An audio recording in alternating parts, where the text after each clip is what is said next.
महाप्रभुଙ୍କ रथ निर्माण कार्य आगे चली तेबे आज तीन रथर दंडा निर्माण अनुकूल होईछि। तीन रथर 42 चक मध्य 39 कोटी चक निर्माण शेष होगा सह तीन रथर 21 कोटी अख निर्माण शेष होईछि। एथिसह तीन रथर विभिन्न अंशगुड़िकर निर्माण कार्य आगे चली। तीन रथर निर्माण शेष होइतिबा आग पछ दुईटी लेखाएं मुहाटर अनुकूल पूजा होई बिंध कार्य आरंभ होईछि। एथिसह तीन रथर 5 दंडार अनुकूल पूजा होई दंडागुड़िकर चौपट कार्य आरंभ मध्य होईछि। तालध्वज रथर 11 गोटी चकर निर्माण शेष होई 12तम एवं 13 चकर तुम्बरे पई संजोग पर पई को बांधि रखिबा पई पई संजोग स्थलर घाटी प्रस्तुति बा कलसा कार्य जारी रही।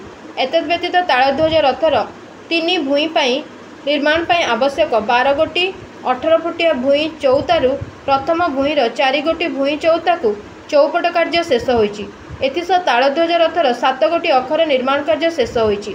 एथिसह तालध्वज रथर पोल गयलर चिरट कार्य शेष पर्यायर पहुंची।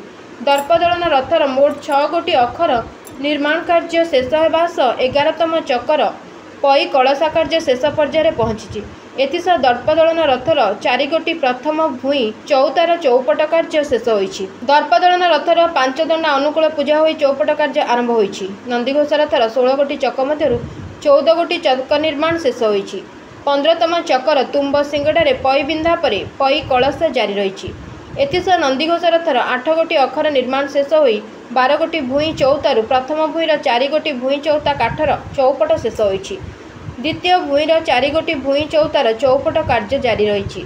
नंदीघोष रथर 5 दंडार अनुकूल पूजा होई चौपट कार्य आरंभ होईछि। तीन रथर रूपकार सेवक माने कोण गुजारे सिंह विराल रूप खोदे जारी रखिबा बेले शेष होइतिबा रूपगुड़िकर पॉलिश कार्य सह रूपगुड़िकरे अलंकार पका कार्य जारी रही। दोलवेदी अस्थायी कमारशाल ओझा सेवक माने तीन रथर जोका कंटा दंडा कंटा अगपतली कंटा सह बिड़िया कंटा निर्माण जारी रखिछन्ति।